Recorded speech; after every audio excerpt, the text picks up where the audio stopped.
A continuación le hablaremos sobre el tema de los fenómenos interfaciales, del ramo de físico-química que cursa el profesor Juan Chamorro. Para poder entender de mejor manera lo que se refiere a fenómenos interfaciales, es importante definir un concepto nativo que normalmente lleva a confusión. En este caso nos referimos a la palabra fase. Y una fase se refiere a cada una de las porciones macroscópicas de una composición química y aquellas propiedades físicas o uniformes que conforman el sistema. Ya teniendo claro lo que significa una fase, podemos decir que un fenómeno interfacial es aquella interacción que existe entre una fase y otra, o en cambio entre una fase y el vacío, siendo el lugar de interacción entre estas dos partes lo que se llama interfase, la cual, si lo definimos en términos técnicos, se refiere al límite entre dos fases invisibles. Al decir invisible, obviamente quiere decir que no se pueden mezclar. Dentro de esta interfase podemos definir varios grupos. Entre ellas están el sólido-sólido, el líquido-líquido, el sólido-líquido, el sólido-gas y el líquido-gas. Es súper importante decir de que no existen interfaces del tipo gas-gas, ya que los gases siempre tienden a mezclarse por sus mismas propiedades. Al observar el comportamiento de la interfase se denota que una de las propiedades más importantes se refiere a su área, ya que en este lugar es donde se interrelacionan las propiedades intensivas de las fases en cuestión. Es por esto que hay fenómenos que ocurren dentro de la interfase, como la dispersión. La dispersión se refiere al proceso que consiste en un rebote sucesivo de las partículas, el cual después de cierto tiempo se mantiene quieto.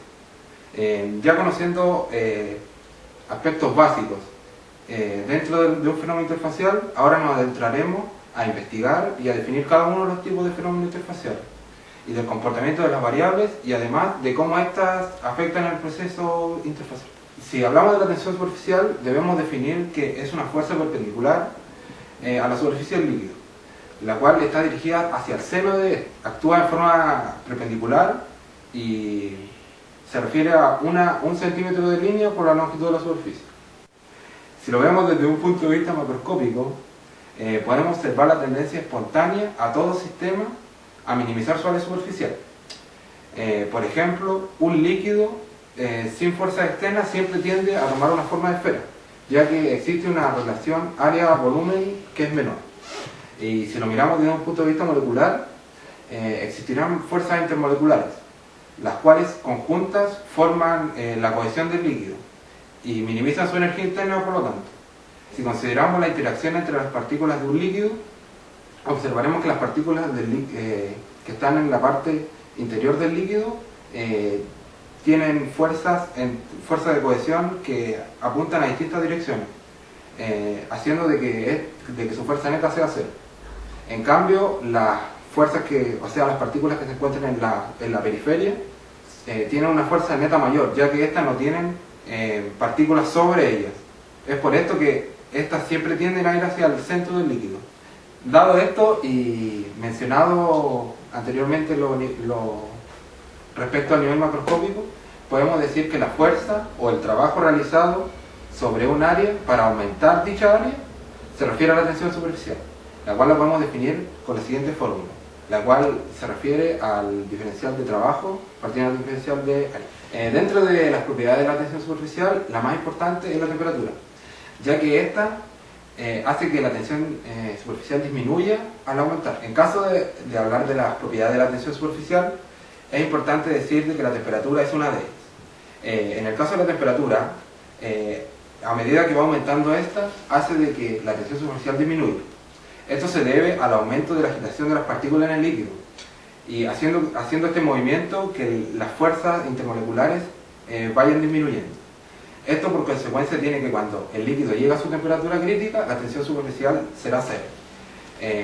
Todo esto puede ser ratificado de alguna manera por lo que es la regla de Eötvös, la cual habla de un líquido puro del cual se debe conocer su densidad, su masa molar y su temperatura crítica, siendo su fórmula la mostrada en pantalla, donde K es la constante de Eötvös, Tc es la temperatura crítica y V es el volumen. Si hablamos de agentes que afectan la tensión superficial, es importante hablar de los agentes tensoactivos o surfactantes. Estas son sustancias que se dispersan en el seno del líquido y que normalmente emergen hacia las periferias del líquido. También se pueden llamar agentes superficialmente activos. Se caracterizan por tener un grupo polar, es decir, hidrófilo, lipófobo y cabeza, y un grupo no polar, es decir, hidrófobo, lipófilo y cobre. Esto les permite hacer como una especie de puente entre ambas fases. Es por esto que es importante que este esté equilibrado. En caso de que no esté equilibrado, este no afectará la tensión superficial. Y si lo vemos como el objetivo de un agente tensoactivo, tiene como principal el disminuir la tensión superficial del líquido, en este caso. La clasificación de los agentes tensoactivos se puede hacer en dos grandes grupos. Una son los del tipo iónicos. Estos se dividen en tres subgrupos, los cuales son los aniónicos, los catiódicos y los subiónicos. Y el otro grupo grande del cual se puede dividir son los no iónicos. Pasando a otro tema, para medir la tensión superficial existen varios métodos, pero existen dos que nosotros les vamos a mencionar ahora. Uno de ellos es el tensiómetro del anillo, el cual es un método bastante difundido, que se basa en la medición de la fuerza necesaria para separar un anillo del líquido que se sumerge. Para esto debemos ingresar un anillo completamente dentro del líquido, y luego de que éste esté mojado en todo su contorno, se debe realizar una fuerza.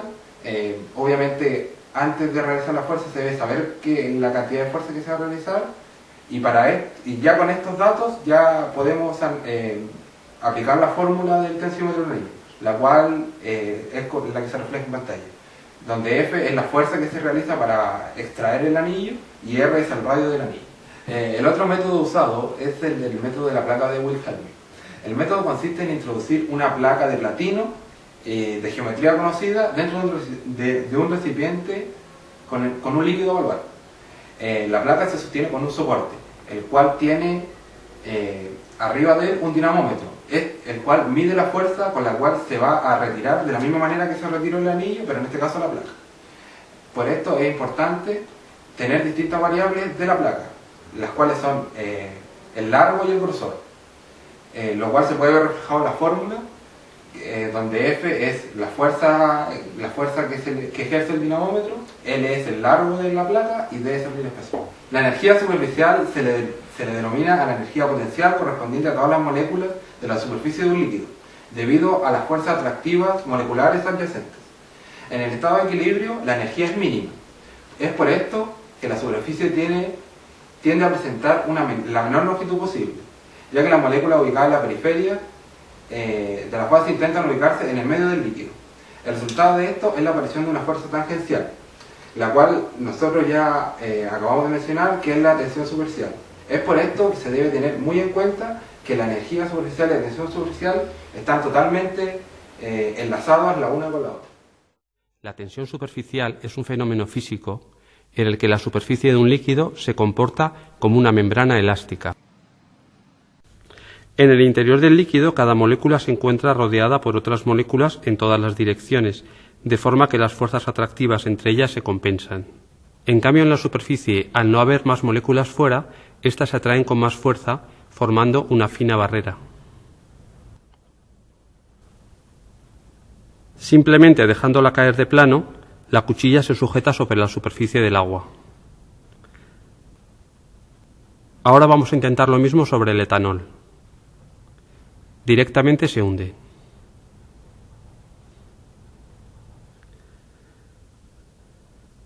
Voy a probar con más cuidado. Nada. La débil tensión superficial del alcohol no es capaz de sujetar la cuchilla. Ahora voy a poner unas gotas de alcohol a ver qué pasa.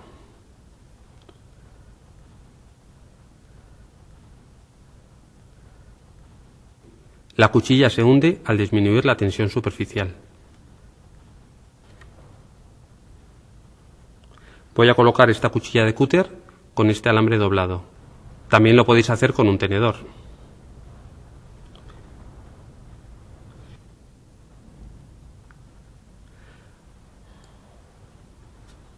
Y ahora hago lo mismo con esta aguja.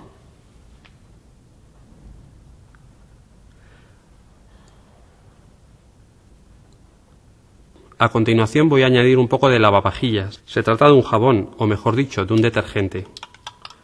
Lo disuelvo en agua y lo añado con cuidado de no salpicar. Ha sido casi instantáneo. Los jabones y detergentes disminuyen la tensión superficial. Eso hace que el agua pueda penetrar mucho mejor en la ropa al lavarla, además de disolver las grasas. Vamos a soltar unas gotas de alcohol sobre esta superficie lisa de vidrio.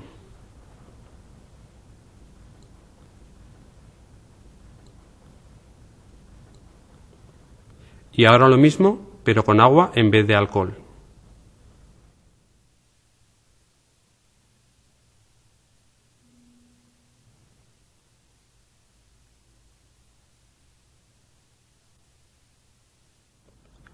Voy a poner limaduras de hierro sobre el agua.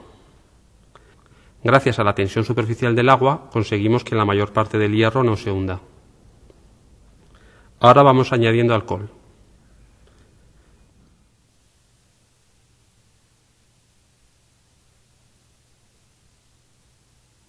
Vemos como casi todas las limaduras de hierro han ido a parar al fondo. La tensión superficial del etanol es 1/3 de la del agua. Moja mucho más que el agua.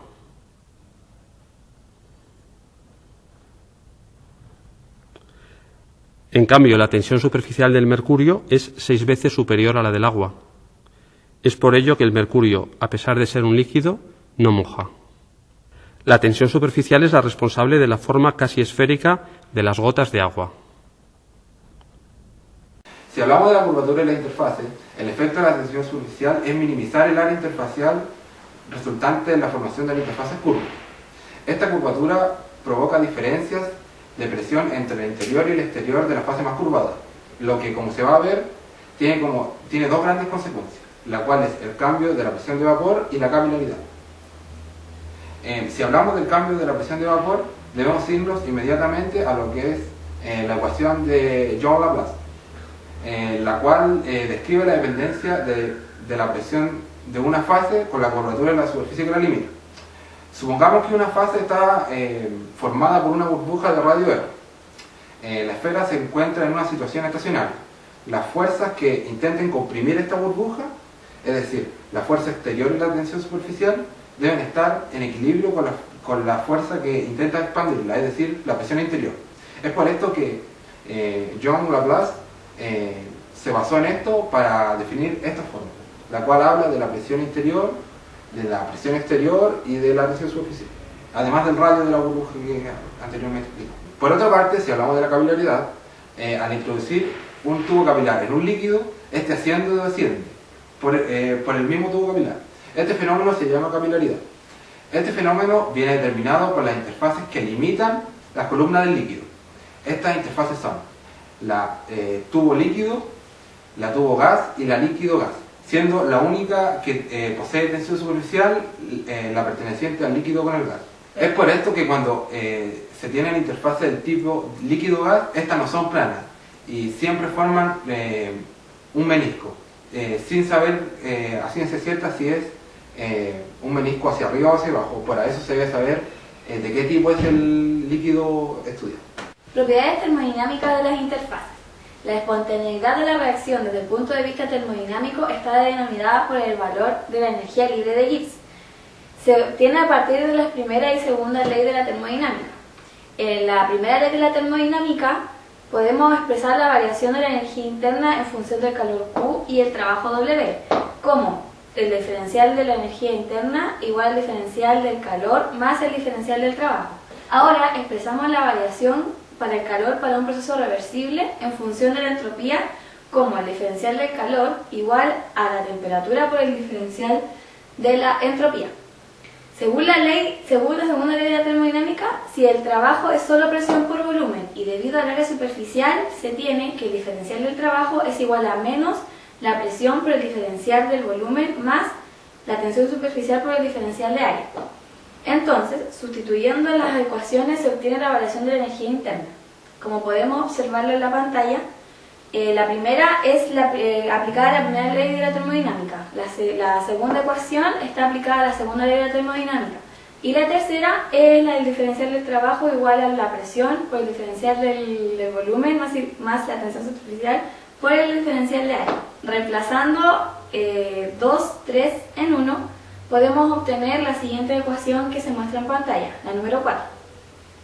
De la misma forma, teniendo en cuenta la definición para la energía de Gibbs, que la G es igual a entalpía menos temperatura por entropía, igual a la energía interna más la presión por el volumen igual a menos la temperatura por la entropía. Realizando de forma diferencial como aparece en pantalla. Reduciendo términos se obtiene la energía libre de Gibbs es igual al volumen por el diferencial de presión menos la entropía por el diferencial de temperatura más la tensión superficial por el diferencial de aire. Para procesos con temperatura y presión constantes podemos deducir que el diferencial de presión y el diferencial de temperatura es igual a 0. Por lo tanto, se llega a que la fórmula de la energía libre de Gibbs es igual a tensión superficial por el diferencial de área. Por lo tanto, despejando la tensión superficial, como se muestra en pantalla, queda que la tensión superficial a presión y temperatura constante solamente dependen de un diferencial de la energía libre de Gibbs y por el diferencial de área. Por esto podemos concluir que a mayor área tenemos menor tensión superficial.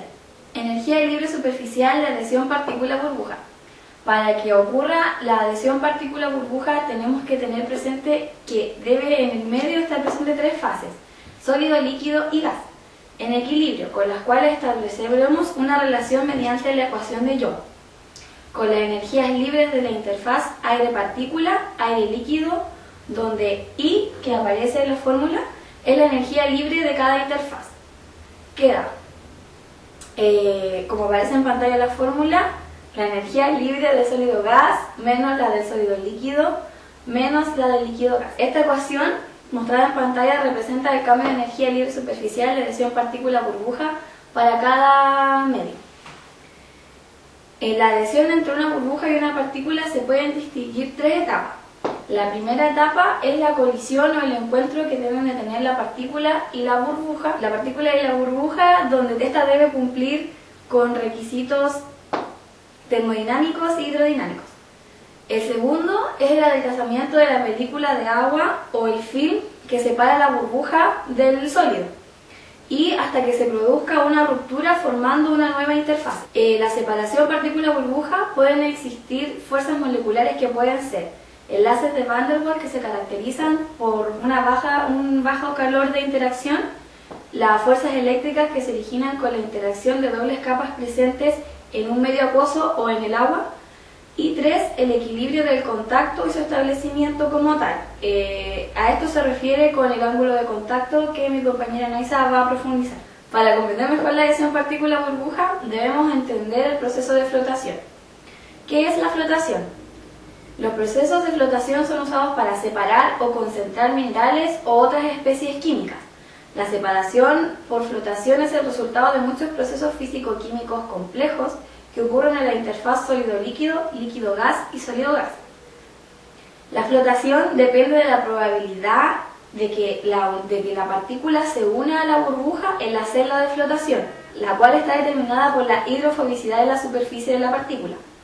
En la mayoría de los sistemas de flotación, la superficie de las partículas se torna hidrofóbica.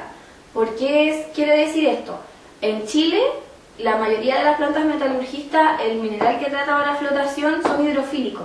Como los minerales hidrofílicos nunca se van a adherir a la burbuja, ya que hidrofílico quiere decir que tiene afinidad con el agua y hidrofóbico afinidad con el gas. Y nosotros lo que queremos es que sea hidrofóbico. Entonces, para que la partícula se torne hidrofóbica, debemos agregar surfactantes al proceso de flotación, lo que son llamados también como colectores. La flotación es una técnica de concentración que aprovecha la diferencia entre las propiedades superficiales o interfaciales del mineral, o especies de valor y la gama. Se basa en la adhesión de algunos sólidos a burbujas de gas generadas en la pulpa por algún medio externo en la celda de flotación. Las burbujas de aire se transportan junto a los sólidos que se adhieren a ella hacia la superficie, en donde son recolectados y sacados de la celda de flotación, donde podemos obtener el concentrado. Las partículas que no logran flotar, que son las hidrofílicas, se queda en la parte de abajo de la celda y eso pasa a ser el relargo.